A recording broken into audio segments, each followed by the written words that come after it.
ప్రకాశం జిల్లాలో మరోసారి భూ ప్రకంపనలు వచ్చాయి. జిల్లాలోని ముండ్లమూరు మండలంలో సెకను పాటు భూమి కంపించగా సింగనపాలెం, మారెలలో భూకంపం వచ్చింది. నిన్న కూడా ముండ్లమూరు, తాలూరు మండలాల్లో భూమి కంపించింది. వరుసగా 2 రోజులు భూ ప్రకంపనలు రావడంతో ప్రజలు భయాందోళనలకు గురవుతున్నారు. నిన్న రికార్డ్ స్కేల్పై 3.1 తీవ్రతతో భూకంపం సంభవించగా పశ్చిమ అద్దంకి ప్రాంతంలో భూకంప కేంద్రం ఉందని ఎన్డీఆర్ఐ తెలిపింది.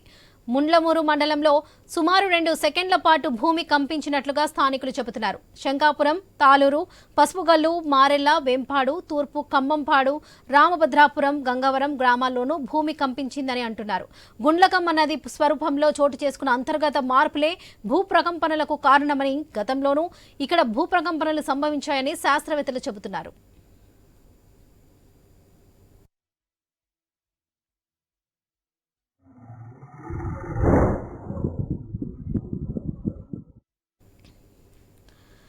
ప్రకాశం జిల్లాలో మరోసారి భూ ప్రకంపనలు వచ్చాయి. జిల్లాలోని ముండ్లమూరు మండలంలో సెకండ్ పాటు భూమి కంపించగా సింగనపాలెం, మారెలలో భూకంపం సంభవించింది. ఇదే విషయానికి సంబంధించి మరిన్ని అప్డేట్స్ మా ప్రతినిధి సుధాకర్ అందిస్తారు.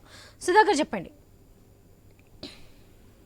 వరలక్ష్మి, ప్రకాశం జిల్లాలో వరుసగా ఏదైతే నిన్న ఈ రోజు స్వల్ప భూ ప్రకంపనలు రావటం మాత్రం ఇక స్థానిక ప్రజలకు ఆందోళనకు గురి చేస్తుంది. ఏదైతే నిన్న ఉదయం 10:36 నిమిషాల నుంచి 11 గంటల లోపు ఏదైతే దర్శి నియోజకవర్గంలోని ముండ్లమూరు, తాళ్లూరు, కుర్చేడు మండలాల్లోని పలు గ్రామాల్లో 2 సెకండ్ల పాటు భూమి కంపించింది.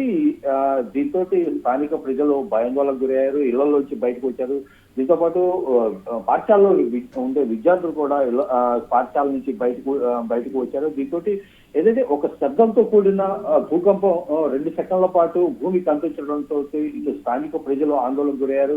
ఒకసారి 2 సెకండ్ల పాటు భూమి కంపించడంతో ఏం జరుగుతుందో అనే ఒక ఆందోళన స్థానిక ప్రజల్లో నెలకొంది. అయితే స్వల్ప భూకంపం రావటాన్ని తెలుసుకున్న ప్రజలు మాత్రం ఇటు మరలా ఆ భూకంపం పట్ల కొంత ఆందోళన వ్యక్తం చేశారు. అయితే ఈ సంఘటన ఏదైతే నిన్న 10:36 సమయంలో నిన్న జరగగా ఈ రోజు కూడా ఉదయం 10 గంటల సమయంలో మరోసారి ఏదైతే ముండ్లమూరు మండలంతో పాటు ఈ తాళ్లూరు మండలాల్లో కొంత గ్రామాల్లోని 2 సెకండ్ల పాటు భూమి మరలా రెండోసారి కూడా భూమి కంపించడంతో ఇటు ప్రజలు ఆందోళనకు గురవుతున్నారు. వరుసగా 2 సార్లు భూ ప్రకంపనలు రావడం మాత్రం ఇటు స్థానిక ప్రజలను భయాందోళనకు గురి చేస్తుంది. ముఖ్యంగా ఏదైతే ఒక్కసారిగా మనం ఈ ఏడాది పరిశీలిస్తే ఇది రెండోసారి మాత్రం ఇటు 2 నుంచి ఇది మూడోసారి, ఈ రోజు కలిగి మూడోసారి మాత్రం ఈ భూ ప్రకంపనలు చోటు చేసుకున్నాయి. ప్రధానంగా ఈ ఏడాది మొదటిసారి జులై నెలలో ఇటు కనిగిరి, పొదిలి,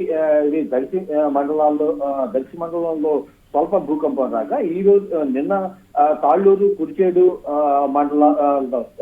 మండలాల్లో భూ ప్రకంపన వచ్చింది. అయితే ఈ రోజు కూడా మరోసారి ఇట్లా భూకంపం వచ్చింది. అదే వరుసగా ఏదైతే జిల్లాలో వరుసగా ఇటు 2 రోజుల్లో వరుసగా భూకంపం రావడం మాత్రం ఇటు స్థానిక ప్రజలను ఆందోళన పూర్తి చేస్తూ ముఖ్యంగా ఏదైతే దర్శి నియోజకవర్గంలో పర్టికులర్ గా దర్శి నియోజకవర్గంలో వరుసగా 2 రోజులు భూ ప్రకంపనలు రావడం మాత్రం ఇటు స్థానిక ప్రజలను ఆందోళన గురి చేస్తుంది. అయితే ఏదైతే ఈ దర్శి నియోజకవర్గంలోని ఉండే ఈ మండలాలు మాత్రం ఇటు గుండ్లకమ్మ నది పరిహార ప్రాంతాల్లో ఉంటాయి. ఈ గుండ్లకమ్మ నదిలో అంతర్గతంగా చేసుకున్న భూ మార్పుల కారణంగానే ఈ భూ ప్రకంపనలు వస్తున్నట్టు మాత్రం ఇటు శాస్త్రవేత్తలు వెల్లడిస్తున్నారు. ఇప్పటికీ హైదరాబాద్ లోని జాతీయ భౌతిక పరిశోధన శాస్త్రవేత్తలు మాత్రం రిక్టర్ స్కేల్ పై 3.1గా నమోదైనట్లు మాత్రం ఆ శాస్త్రవేత్తలు వెల్లడిస్తున్నారు. మొత్తంగా వరుసగా 2 సార్లు భూ ప్రకంపనలతో ఇటు స్థానిక ప్రజల్లో ఆందోళన వ్యక్తం అవుతుంది. Right Sudhakar, thank you.